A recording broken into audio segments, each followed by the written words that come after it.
My name is Casey, and I started this channel to try to press forward the ideas that bring men back to an honorable place in society. And so today we have to look at reported conservative commentator Emily Wilson because she directly insulted my wife. Watch this. I hate to call out my own party, but the young girls on the right promoting this like trad wife bullshit. I just want to make sourdough for my husband. That's great. I'm all for it. I promote traditional values. I understand. I have been working since I was very young. I don't really plan on stopping working. I suggest you find a hobby that makes you money. But you guys, guess what? Guess what, baby girl? That lifestyle working out, a man, a provider, you just get to sit at home, bake bread every day, slim to none. I would say none that's going to work out for you or quite literally anyone you know. You're actually setting yourself up for failure because it could not be easier, if that's what you're going to pursue, to be trapped by a man. Okay? Also, let's bring some other things to the table besides sourdough.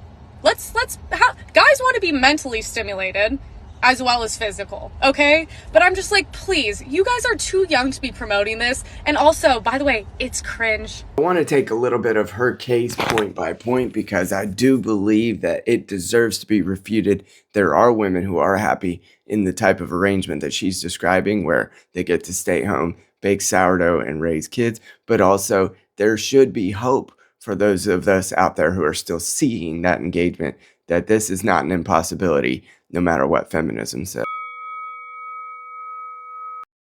I think you get more credibility as you have children and you're married, so your opinions change a lot.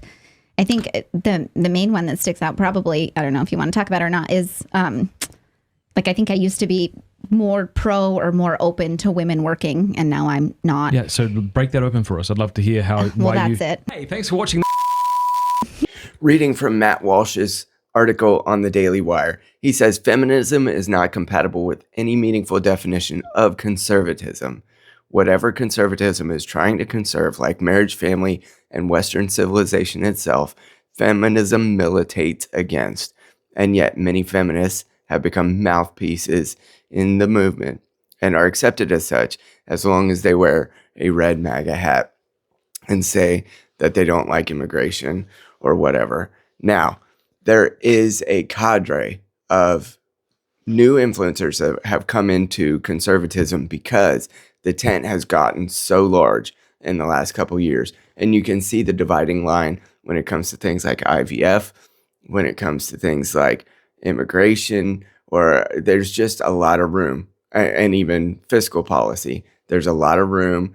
The tent is wide because it essentially became the tent of anti-wokeness. Whatever is anti-wokeness, whatever is even anti-new left-wing policy and left-wing ideals, that's what conservatism has become. And so people like Emily Wilson find their way right into it because they found their niche, a niche in the market. The market demanded that there be more pretty young girls who stand up for something approaching conservatism. And so she found her niche. Good for her.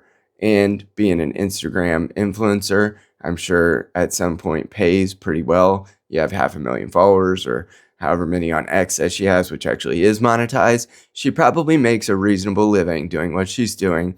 And so her imagination of what the lifestyle would look like to go home and be a stay-at-home wife and mom, of course, it isn't going to come with the fame, the adulation, and the type of attention that she's currently getting right now. So for her to work against that identity, for her to work into a situation where she might be subservient or at least a servant in her marriage is almost an impossibility, because she would literally be saying to herself, all that I have built on my platforms and in my personal life is kind of a farce.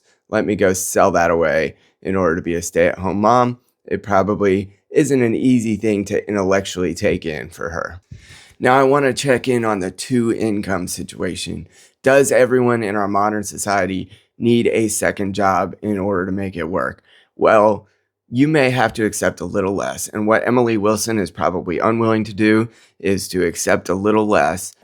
For the ladies present today, congratulations on an amazing accomplishment. You should be proud of all that you have achieved to this point in your young lives. I want to speak directly to you briefly because I think it is you, the women who have had the most diabolical lies told to you? How many of you are sitting here now about to cross this stage and are thinking about all the promotions and titles you are going to get in your career? Some of you may go on to lead successful careers in the world, but I would venture to guess that the majority of you are most excited about your marriage and the children you will bring into this world. Matt Walsh makes this point delightfully. He says that she also says that men want to be mentally stimulated. The implication is that the stay-at-home moms are too stupid to provide that sort of stimulation because all they think about is sourdough bread. Now, you know what my wife does think about and what I appreciate so much about her. I hope she watches this. I love you, baby. I'll send it to her later. Hopefully she does.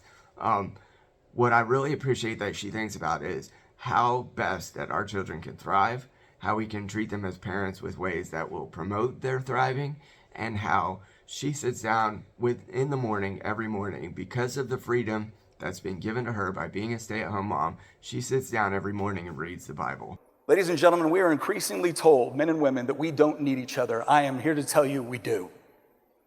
To the ladies in the room, I'm going to tell you this right now. You're not responsible for turning us into good men, but I will tell you what, you have the ability to inspire us in a way that nobody else can. Going through that process of embracing that role, being a husband, being a father, understand what it means to be responsible, to protect and to provide, drives us because God made it that way. So this part, Matt Walsh says, the biggest problem and objection you hear the most from feminists is the claim that somehow a stay-at-home mom arrangement is implausible or impossible. Emily declares that the chances of finding a man who can provide for you while you stay at home and raise children are slim to none, and she seconds that with actually none. There's no chance that that works for you, she says. There's no chance that it works out for you or anyone you know, and yet it has worked out for countless people. It's worked out for my wife, Matt Walsh's wife apparently. It's worked out for many families that we know personally. Now, it's not mandatory, of course. You know, if when my children reach adolescence or the age where, you know, maybe they're more agentic and not being as rigorously homeschooled, it's possible, you know, that she can go sow her wild oats and do something that she enjoys that could pay. But the financials have quite simply worked out for us. And again, I say again, we took a little less. Finishing off the article from Matt Walsh, he says, this is an idea so basic that there wasn't even a term for it. We only started labeling gender roles at the moment that we decided to abandon them. And I would say that the results of that decision have not been good. Divorce, broken homes, millions of abortions, and these are just the early returns. That's why we cannot be embarrassed to hold to a system that's so ancient, timeless, and proven and vindicated by the testimony of our ancestors and by thousands of years of human experience beyond that. As conservatives, if that is not worth conserving, then nothing is. C.S. Lewis says that all other occupations exist so that mothers can thrive. Do not eliminate this as the paramount role, the paramount job, occupation, however you want to frame it. This is the most important one. And I would go pick up garbage or do a more shameful job, whatever you can think of. That is not a shameful job, by the way. I've considered it, actually, really considered it. Cleaning toilets, you know, working in the service industries. I would do anything in order to preserve my wife's ability and right to stay home with the kids, because that's what's best for my children. And perhaps Emily doesn't have children of her own yet, and when she does, she will understand that being as selfless as it takes to raise a child and one of God's image bearers requires that you sacrifice. It requires that you go above and beyond to do whatever it takes for those kids to thrive. And what I understand that means is that my wife would be able to stay home with those kids and raise them in our own context, in our own belief and value systems, our own culture.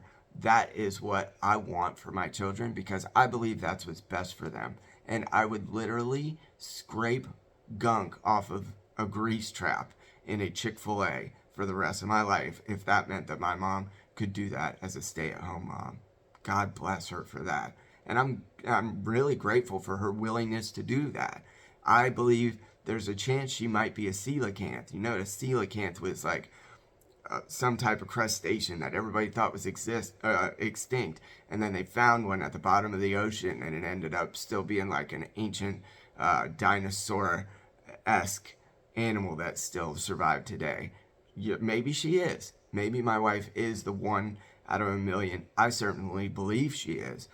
But I also know as a therapist, when I've talked to a multitude of other high-performing women, when I ask them, what is it you really want? What's the target we can shoot at here? They say, I would like nothing more than to go be a mom to my kids full time. So, he's changed a ton. And I think it's because we've seen the fruit in our marriage of me staying at home. Here on this channel, we try to help men stay strong, stay vigilant, and stay dangerous. And part of that means providing for our families and children in such a way that serves our wives, serves our ladies, so that they can be, whether it's a stay-at-home mom or whatever it is that God calls them to be. If that's something that you can support, please like and subscribe, and I'll talk to you soon.